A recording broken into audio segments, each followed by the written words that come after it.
Yeah, it's that time, huh? 10 o'clock in the AM.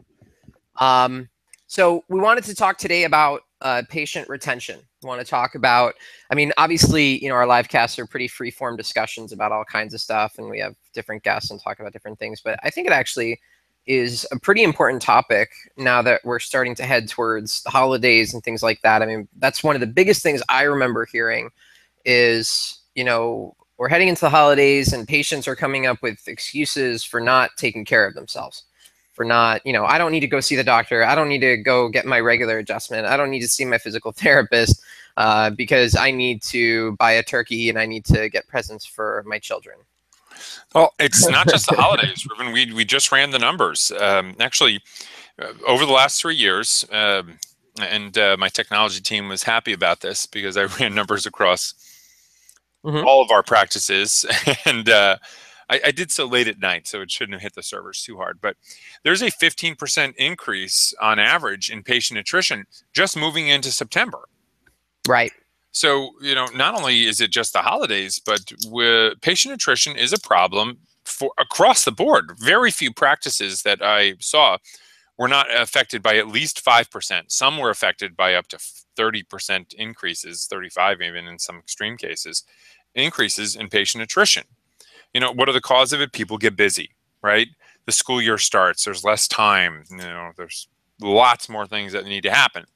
So, today we want to start talking about what can you do? What can you do to stem the tide? Maybe you can't completely erase a trend of an increase in patient attrition around that time, but there's got to be something we can talk about, some value that we can add. The first thing that we do is provide the numbers. So if you're on a system out there that can't help you diagnose how big your problem is, I would encourage you to talk to somebody about that, because you have to know when to expect the problems in your practice and prepare for those. Right. And big part of what I'd like to talk about today.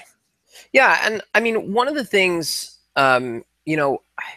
that's interesting, and very few people talk about this, when they talk about losing patients or keeping patients, one of the big things is, is outside, right? How the environment affects the patients staying. So holidays, start of the school year, end of the school year, other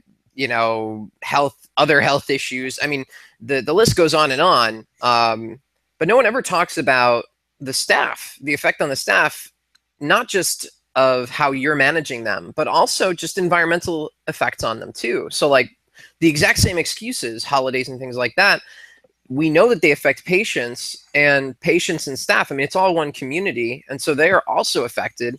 And so I wonder how often also, staff members tend to miss work around the holidays, or maybe as a result, check out a little bit more, unless they're incentivized the right way, or they're still, working to the same degree. But it's interesting to me that there's this conversation that happens surrounding the patient so much when the office staff and the owner are also really, I mean, you're people too. You're affected by these environmental things.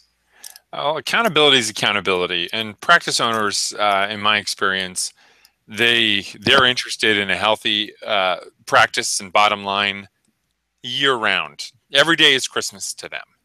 And Right. so as a practice owner, though, you figured you're always on. It's your job to be able to, get staff in there that you can rely on should you need to take a little bit of time off. Now, the holidays are obviously approaching quickly. We're in the season, right? Right. But patient retention, accountability is accountability. That patient made a commitment to get better. You made a commitment to treat them, and your staff's a part of that commitment, right? So it's all a part of the same matrix that needs to be solved. It's got to have the right answer. And, being able first to diagnose it, and then second, what do you do about it? What are the components to a solution to deal with this? And I boiled it down to three things. One is, selling value initially, right? Right. See a lot of, practices out there, talking about awesome discount programs and things like that. And I think that can, get somebody in the door, but they have to be committed. So selling that initial value of a treatment plan which is completely and totally different than any other one. This involves home exercise, coming to the office in the beginning 3 times a week. I mean, I had an injured knee once, and it took me 3 years to get to the orthopedist to get it looked at once. 3 times a week. I mean, you're making a major commitment. And sometimes you rethink that commitment when life gets hard. But as you know, I remember Arnold Schwarzenegger said, you make time for the things that are important. And he was, of course, referring to the gym. Well, taking care of yourself is taking care of yourself, whether it's push-ups or, physical therapy or getting adjusted or taking your medication if it's needed. And it is pretty amazing, but how much of that is affected, do you think, by, if a staff member is trying to recommit a patient, right?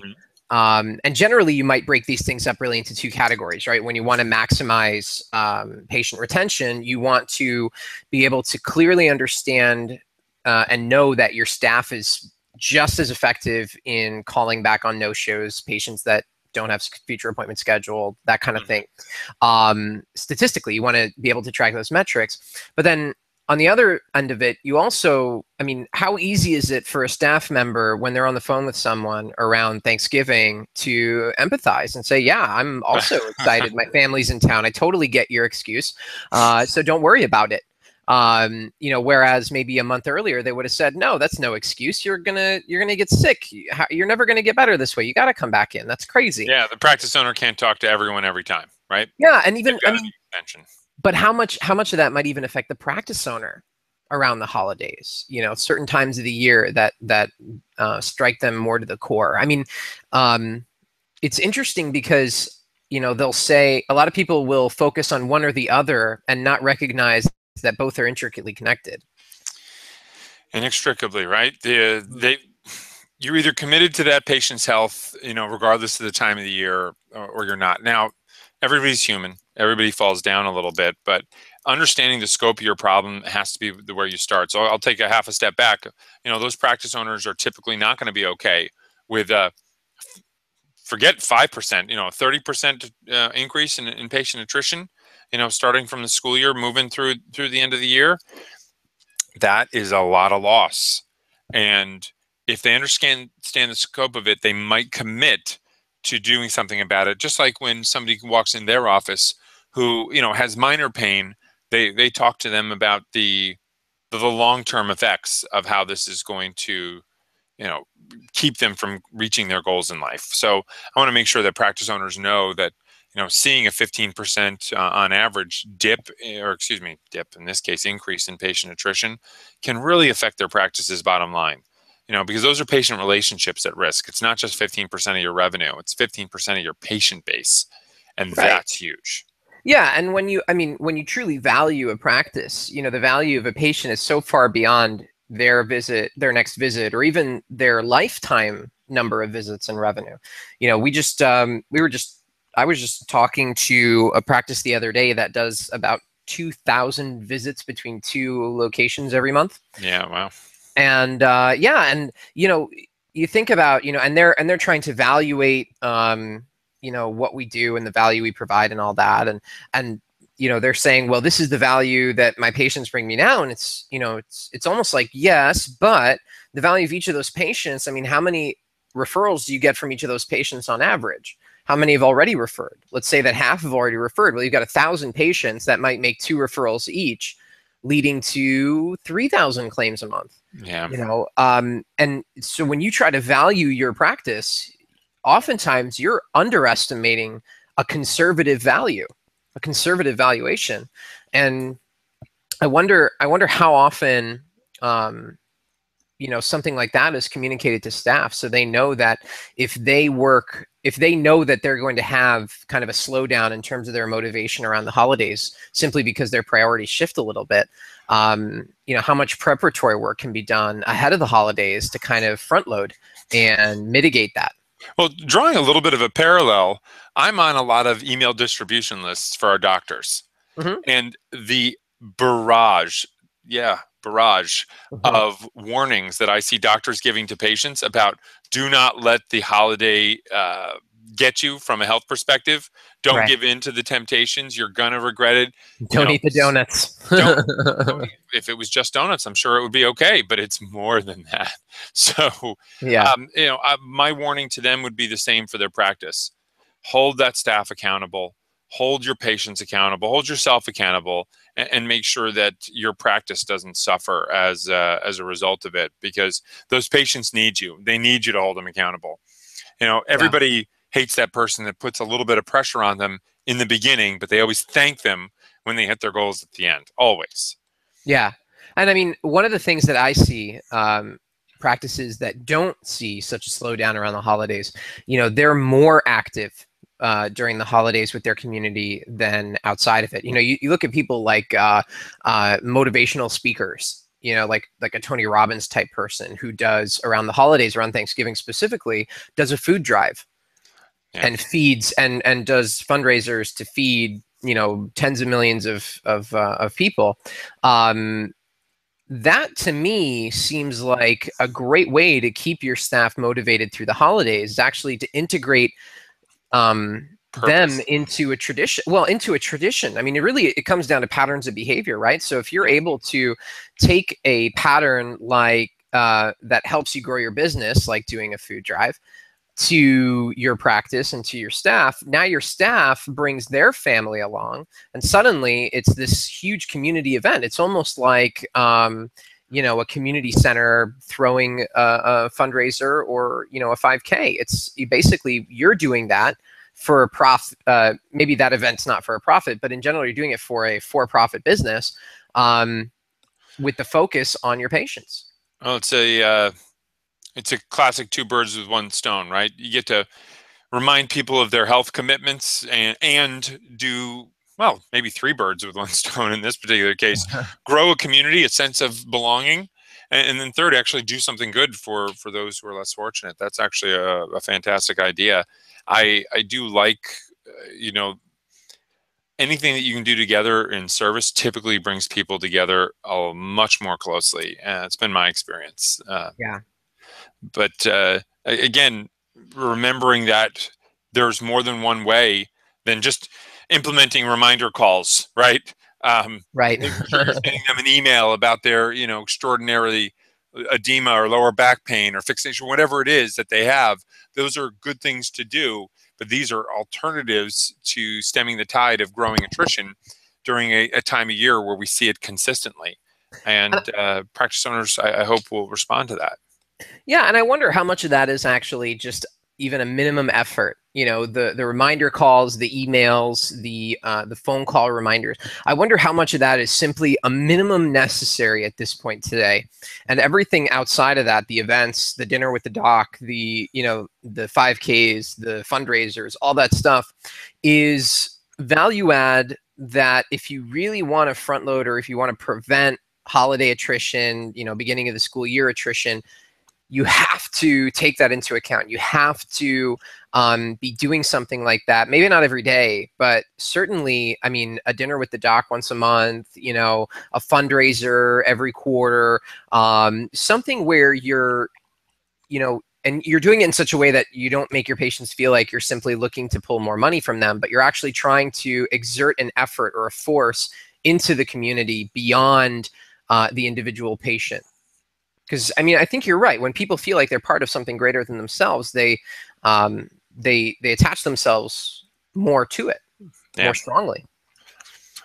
Yeah. So there's other ways to skin this particular cat, right? You're trying to grow a practice, and sometimes you think they just, they made a commitment, they have to do it, but there are other ways to make people feel included and grow that practice. And we really, really want our practice owners to think of those alternatives to growing a practice, that are going to probably have a bigger impact than you sending that additional email or text message, etc.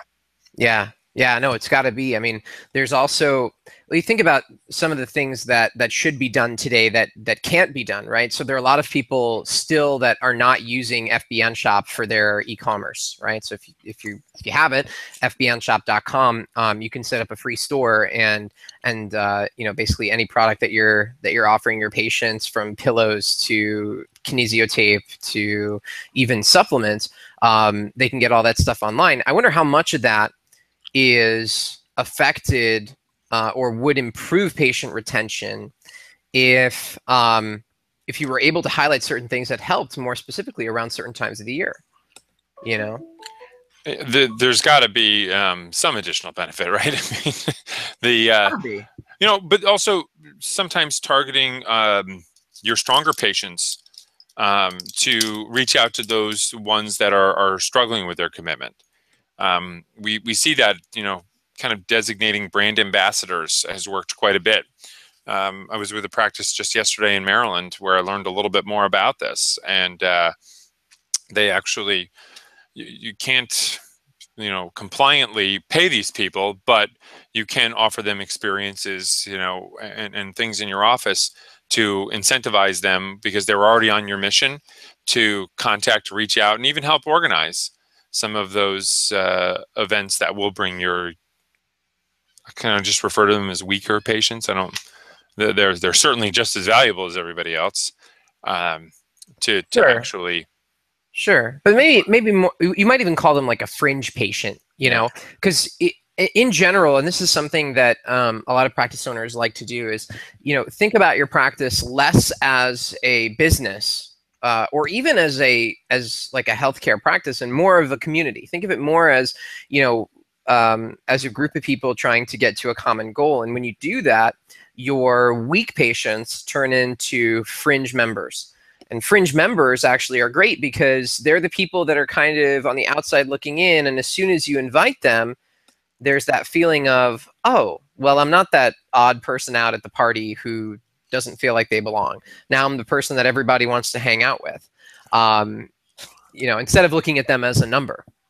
Yeah. And the more you think about it as a community, the more it becomes clear that all your efforts, through social media, through your events, through all that stuff, is less about, calculating the return on that investment of that one patient, and more of am I really making people better? Because if I'm helping people improve their quality of life, I know the revenue is going to come in the end. I know the return is going to be there.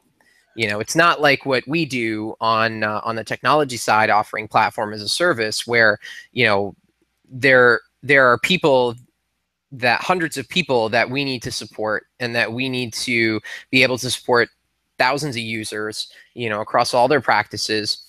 You're talking about a community of patients who require your attention, require your specific set of skills. Yeah, and again, you mentioned this in the beginning. The staff members have to come along for the ride, right? Absolutely. And so getting them committed onto that mission is critical. The other part is identifying those patients. We're able to very easily see that which patients are the ones who are affected, which ones are on the fringe, to use that term, and you have to make sure that you're using some sort of workflow to not only identify them in the report, but make sure the right follow-up actions take place, so that they can get contacted, invited, assigned to somebody to own this. Right. And just going back to that practice I was visiting yesterday in Maryland, many locations, 19 doctors, and they use reports for just about anything and everything. And the patient attrition was a big point that we talked about with them yesterday, and they just don't have a way to make sure that all of those things happened. They get good results, but they could be getting great results, and they just couldn't measure it. I wonder how much you get one or the other. You've got a great way to track metrics, but your team isn't doing a great job. Maybe you don't have the right team, or your team isn't motivated correctly, or the opposite, you don't have a way to measure it and your team is highly motivated. But, again, you don't know. And I wonder which situation is worse. I would almost feel like having the best team and no way to track them would be worse than if I could track a poor team, because at least then I would know what to do.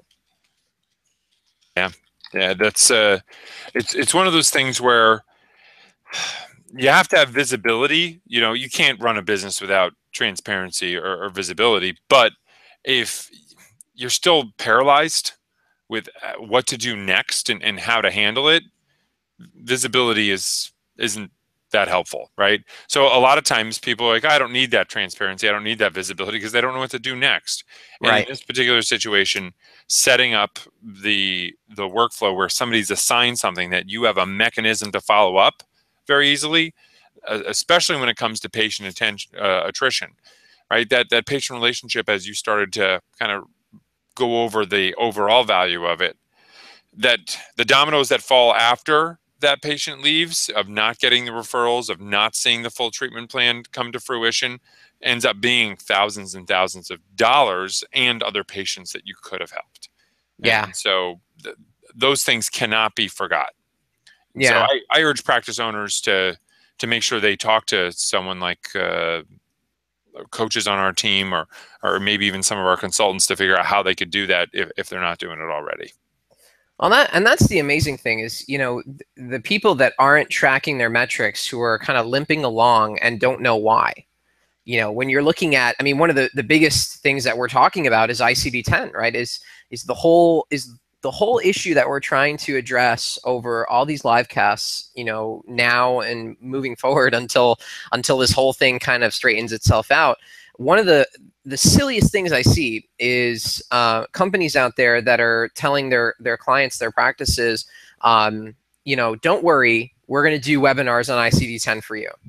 And so you're going to sit through 30 minutes or an hour once a week or once a month, and suddenly that's going to make you an expert on all the combinations of over 69,000 different choices, Yeah. and their combinations, which reach into the millions and billions. I mean, Unlikely. It's more than unlikely. It's almost just idiotic. I mean, it's almost just silly, to look at a situation where something is so complex and think that you're going to absorb it over the course of a few months. It's almost like trying to become a doctor in 3 months, spending half an hour a day, or learning a language that way.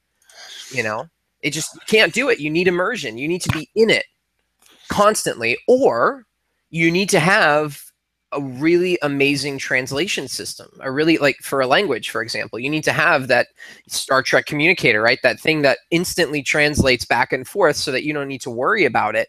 And for ICD-10, I mean, that's really what platform as a service, what our engine is designed to do, is to actually measure all this stuff and spit out useful information in addition to webinars that actually allows you to make day-to-day decisions, right? I mean, it's crazy to think that you would do it any other way.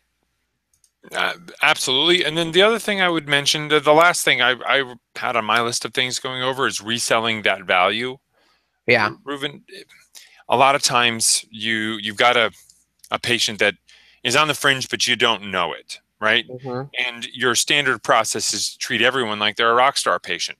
You get in there, you spend the minute, maybe two, with that patient, and then what? They're not going to give you a clear indication that they're not coming back, right? And No, so it's uncomfortable. it is. It's even confrontational. They Yeah. just don't show up the next time.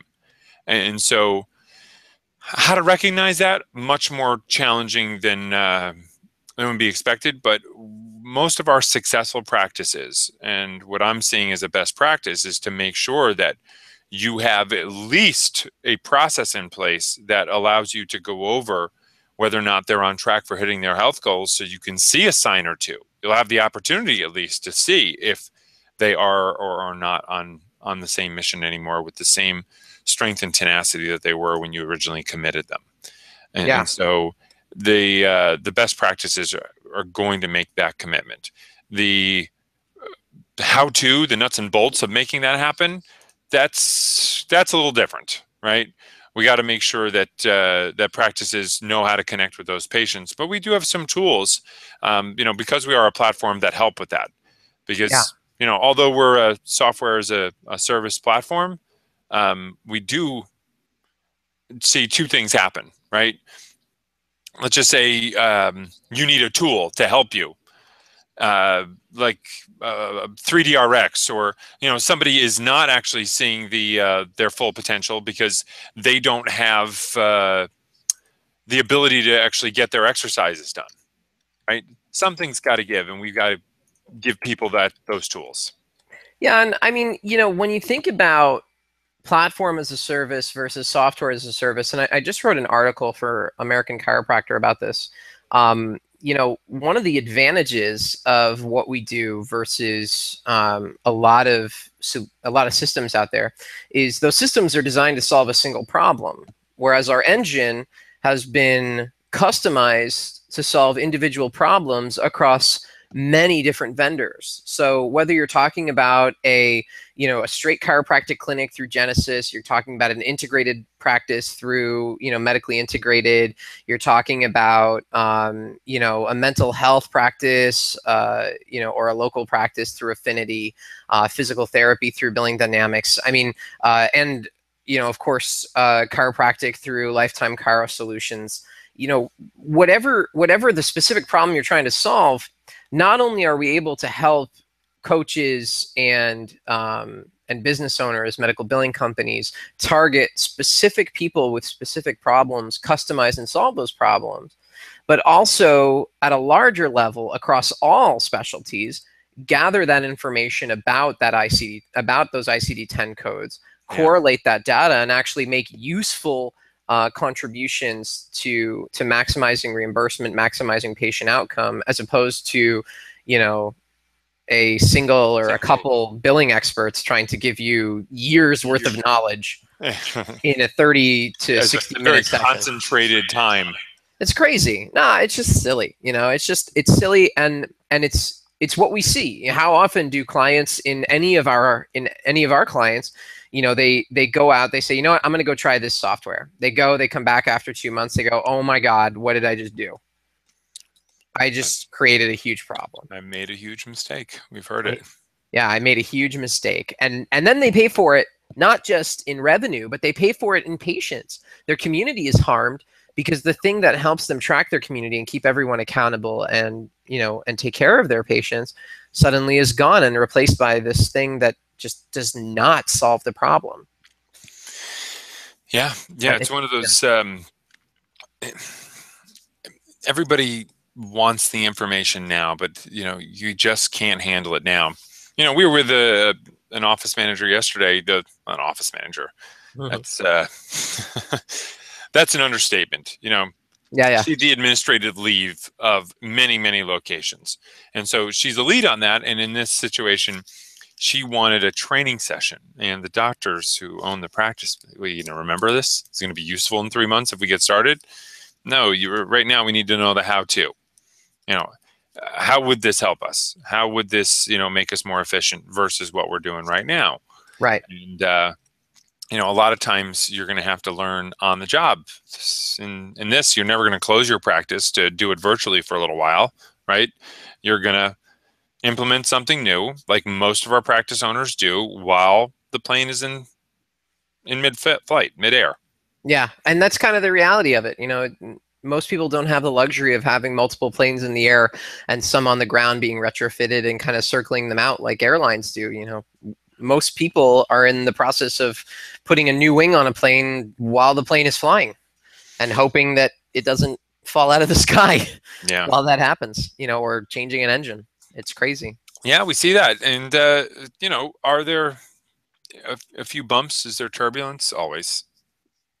There's never 100% smooth flight. I've never been on 100% smooth flight in real life. And when you're coaching your clients, I mean, that's an important thing to talk about is, setting those expectations, saying, listen, this change in 6 months is going to be a game changer for you in terms of patient retention, patient satisfaction, and revenue in the end. But keep in mind that the next 3 months are going to be hell. The next 3 months, I mean, I imagine, I have no experience with this directly, but I imagine it's like, being in the military, being a Marine, it's months of hell, but at the end of it, you come out a fighting machine. You come out like basically a different person who's able to do things that you probably never thought you could do before. Well, in this particular case, you're also talking, just bringing it back to patient attrition. maybe your staff has never made those calls. They've told you they've made some, but they've never made the calls they really had to make, right? And there's no way for you to check. Maybe you don't have a mechanism to make sure no patient leaves your office without a future appointment.